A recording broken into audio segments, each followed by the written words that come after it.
कुछ शास्त्र ऐसे हैं जिसमें कहानी होती है, उसमें एक कहानी है, कहानी के बीच में चलते चलते कोई स्तुति आ जाएगी, कोई भक्ति की बात आ जाएगी, कोई ज्ञान की बात आ जाएगी। कुछ ऐसे शास्त्र हैं जिसमें केवल एक कहानी है। अधिकतर पुराण जो हैं उनमें कोई ना कोई कहानी है, परंतु कहानी के साथ साथ कुछ कुछ बताया गया है जो हो सकता है टाइमलेस हो सकता है ना हो सकता है आज के युग में उस चीज की कुछ इफेक्टिवनेस हो सकता है ना हो। परंतु एक ऐसा शास्त्र है जो केवल भक्ति भाव और ज्ञान से ओतप्रोत है। उसमें कोई कहानी नहीं, उसमें कहानी ना होकर वाणी है। जो सिद्ध पुरुष हुए, जो श्रेष्ठ भक्त हुए, उनकी वाणी को एक जगह एकत्रित कर दिया गया। इस पूरे प्रक्रिया को कई 100 वर्ष लगे और उसका नाम रख दिया गया श्री गुरु ग्रंथ साहिब। और पंजाब में जब खालसा पंथ की स्थापना हुई, गुरु गोविंद सिंह ने जो किया 300 वर्ष पहले, तो उन्होंने बोला यदि सच्चे गुरु के शिष्य हो, अर्थात सिख हो, सिख शब्द पंजाबी में शिष्य से बना है, यदि गुरु सिख हो अर्थात गुरु के शिष्य हो, तो सब सिखन को हुक्म है गुरु मान्यो ग्रंथ के जो आपको जानना आवश्यक है वो इस वाणी, जिसको कि पंजाबी में बाणी बोला गया है, इस गुरबाणी में लिख दिया गया है। इसके बाद आपको किसी गुरु की खोज में जाने की आवश्यकता नहीं, क्योंकि वो परंपरा चली आ रही थी 10 एनलाइटेंड बीइंग्स की। तो 10वीं पातशाह स्वयं गुरु गोविंद सिंह हुए और उन्होंने एक सिस्टम बना दिया। क्योंकि जब गुरु नानक देव जी आए तो वो चाहते तो अपने बेटों को भी गद्दी दे सकते थे, परंतु गुरु नानक देव एक ऐसी विभूति थे जो बहुत रेयर ऐसी विभूति पृथ्वी पर उतरती है 1-2 हजार साल में एक आधी बार। तो उन्होंने देखा ये धर्म संगत नहीं है कि केवल मेरा परिवार है इसलिए मैं उनको आगे गद्दी दे दूं, ये उचित नहीं है। इसके चलते उन्होंने जो गद्दी है, जो अगले गुरु जो उनके श्रेष्ठ भक्त थे, उनको दी। अब आपने पूछा कि उस जो बाणी है गुरबाणी में, उसमें जब गाया जाता है उसको हम बोलते हैं शब्द, या पंजाबी में शब्द। तो वो जो हमने गाया था वो एक शब्द था। गुरु ग्रंथ साहिब में जो 10 गुरुओं की बाणी है, उसके अतिरिक्त भक्तों की बाणी है, उसमें कबीर है, फरीद है इत्यादि। जो मांगे ठाकुर अपने दे, सोई सोई देवे, कि जो भी मैंने उस भगवान से मांगा सब कुछ उन्होंने मुझे दे दिया। जो मांगा, कितनी अद्भुत बात है, सब कुछ दे दिया। जो सोई सोई, जो मांग सोई वही सॉरी, जो मांगे ठाकुर अपने से सोई सोई देवे। So I may not do word for word translation. I will just focus on the meaning, although Punjabi is my mother tongue. So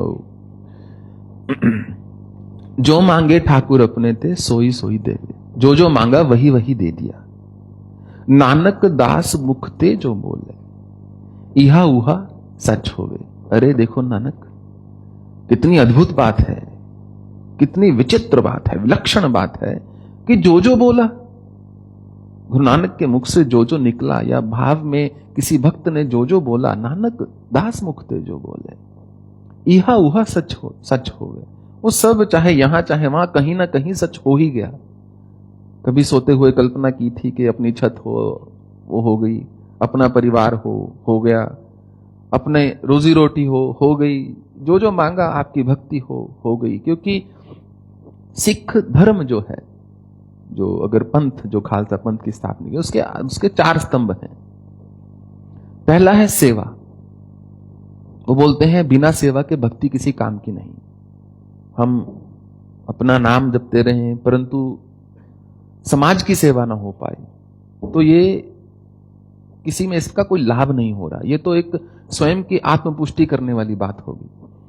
आपको पूरे विश्व में कहीं भी कोई सिख भिखारी नहीं मिलेगा, पुरुषार्थ में विश्वास रखते हैं।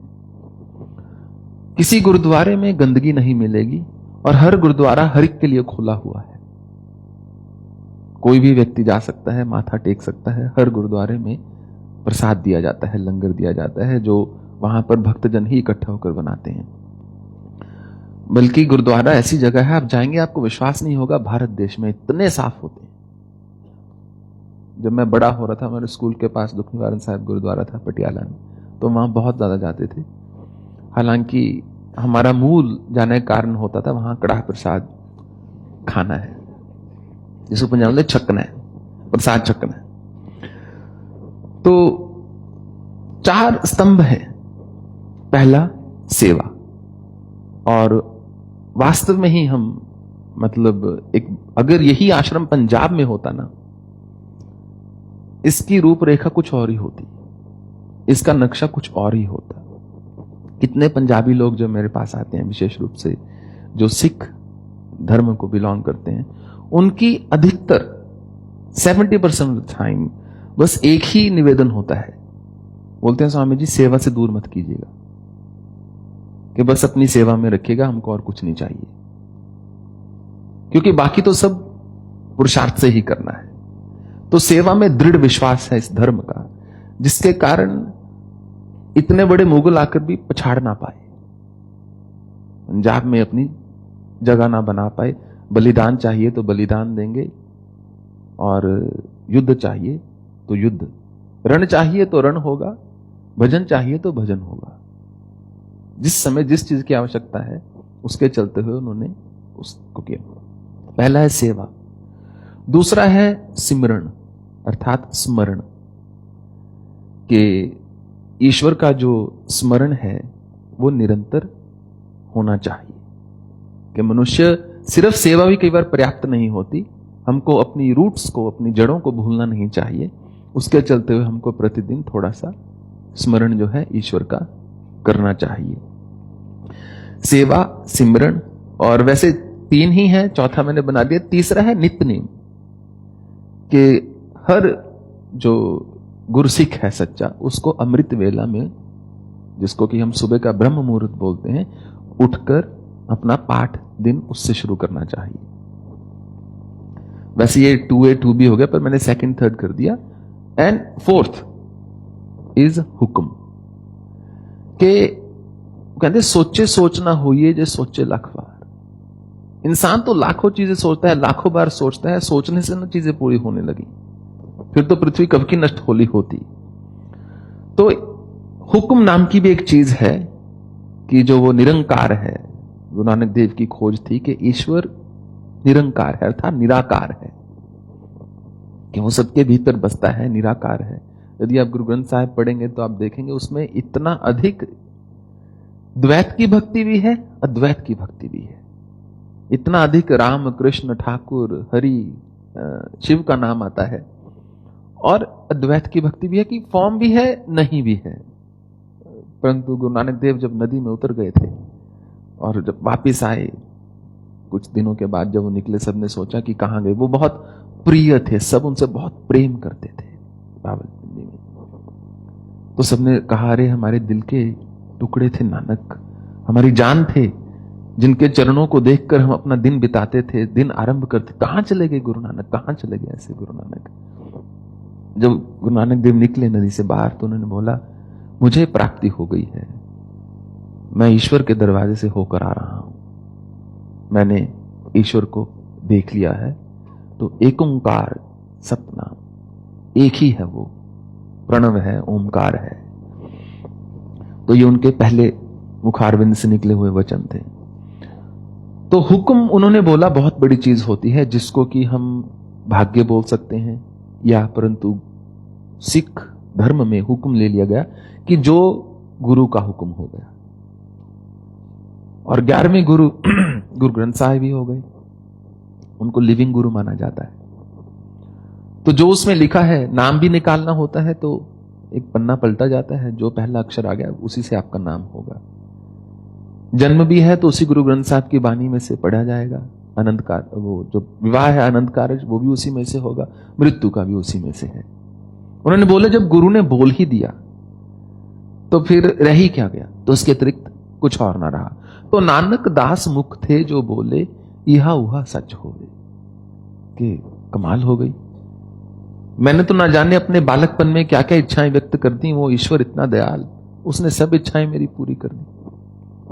चतुर्दिशा कीनो बल अपना सिर ऊपर कर तार्यो, चारों दिशाओं में उन्होंने अपने बल को प्रकाशित कर दिया है और मेरे सर के ऊपर अपना वरद हस्त रख दिया है। ऐसे वो कृपालु हैं कि चारों ओर देखता हूं, दसों दिशाओं में, चतुर्दिशा अर्थात चारों दिशाओं में देखता हूं तो केवल वही है और कोई है ही नहीं। और जो सर्वत्र है, जो चहुं दिशाओं में आ चुका है, दसों दिशाओं में है, जब उसी ने मेरे सर पे हाथ रख दिया, अब मुझे किस बात का भय। चतुर्दिशा कीनो बल अपना सिर ऊपर कर तार्यो, कृपा कटाक्ष अवलोकन कीनो दास का दुख विदार्यो। कृपा शब्द जो है संस्कृत का, उसको पंजाबी में कृपा बोला जाता है। तो अर्जुन ने बोला था भगवान से कि मैं कृपन्न भाव में हो गया हूं, इसलिए मुझे कुछ समझ नहीं आ रहा। कृपन्न अर्थात मैं मूढ़ हो चुका हूं, मुझे अज्ञानता आ चुकी है। पृच्छामि त्वाम धर्म समूढ़ चेता, मैं मूढ़ हूं इसलिए आपसे पूछ रहा हूं। कार्पण्य दोषोपत स्वा पृच्छामि त्वाम धर्म समूढ़, मुझे कार्पण्यता का दोष लग गया है। तो सिख धर्म में 5 क में से एक क है कृपाण, जिसको पंजाबी में कृपाण। तो कृपन्नता को जो काटती है मनुष्य के, वो कृपाण है। और गुरु गोविंद सिंह ने बोला कि ये कलयुग है, हर बार बात से बात नहीं होगी, कई बार वार से ही बात होगी। तो यदि सच्चे गुरु के सिख हो तो कृपाण अपने पास रखना, कड़ा, कृपाण, केश इत्यादि। तो जो कृपा का पात्र है और जो कृपाण रखता है वो गुरुसिख हो गया।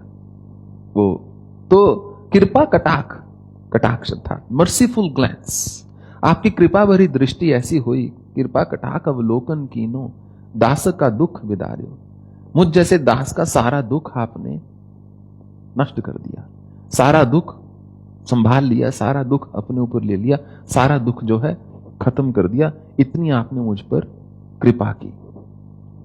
कृपा कटाक्ष अवलोकन कीनो दास का दुख विदार्यो। फिर है हरजन राखे गुरु गोविंद, राखे गुरु गोविंद, के हरि के जो जन हैं, जो ईश्वर के भक्त हैं, वो तो मेरे गोविंद समान, या तो गोविंद साक्षात इष्ट, या मेरे गुरु जो स्वयं गोविंद हैं, राखे गुरु गोविंद, कि वही उनका ध्यान रख सकते हैं। मनुष्य का ध्यान ज्यादा नहीं रख सकता। बलवान ही कमजोर को आश्रय दे सकता है, कमजोर को क्या आश्रय देगा। वो तो अगर जंगल में शेर आ जाए, 2 कमजोर व्यक्ति हों, किसी के पास शस्त्र ना हो, अस्त्र ना हो, वो दूसरे को ये नहीं बोलेगा तुम रुको मैं तुम्हें बचाता हूं, वो सबसे पहले खुद पेड़ पर चढ़ेगा। तो बलवान ही कमजोर को बचा सकता है, और जिसको प्रकृति बल देती है उसका यह धर्म बनता है कि वो जो क्षीण है उसको आश्रय दे। उसी से प्रकृति आगे चल रही है, उसी से हम बोलते हैं आश्रम जो है आश्रय का स्थान है।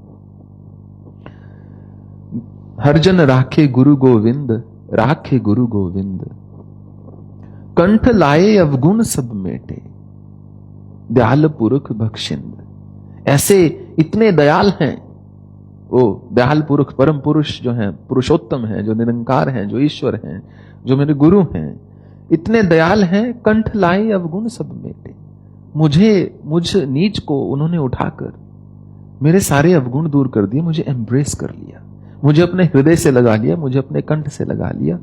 कंठ लाए अवगुण सब मेटे, दयाल पुरुष बख्शिंद, क्योंकि वो दयाल पुरुष हैं, कृपा करना उनका स्वभाव है, दया करना, करुणा दिखाना उनका स्वभाव है।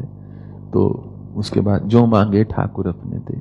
और सबसे सुंदर बात जानते क्या है, इसमें तो आप देखिए 6 लाइनें हैं, जबकि गुरु ग्रंथ साहब के इतने पन्ने हैं, हर पन्ना में इतनी सुंदर पंक्तियां हैं। ये तो सिर्फ एक छोटा सा शब्द है, पूरा शास्त्र जो है ऐसी सुंदर बानी से भरा हुआ है। अभी हाल ही में एक हमारे पास आए, उन्होंने मुझे एक प्रिंट निकाल के वो दिया गुरु ग्रंथ साहब में से, जो श्री कृष्ण के ऊपर लिखा हुआ है। सारी बानियां थी 1082 नंबर 85 नंबर पेज में आती है, 82 में।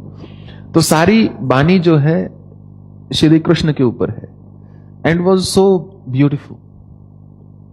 उस दृष्टिकोण से देखा जाए तो it's really a very complete scripture, बहुत ही and very apt for today's world. So that was the meaning. बोलो सतनाम जी।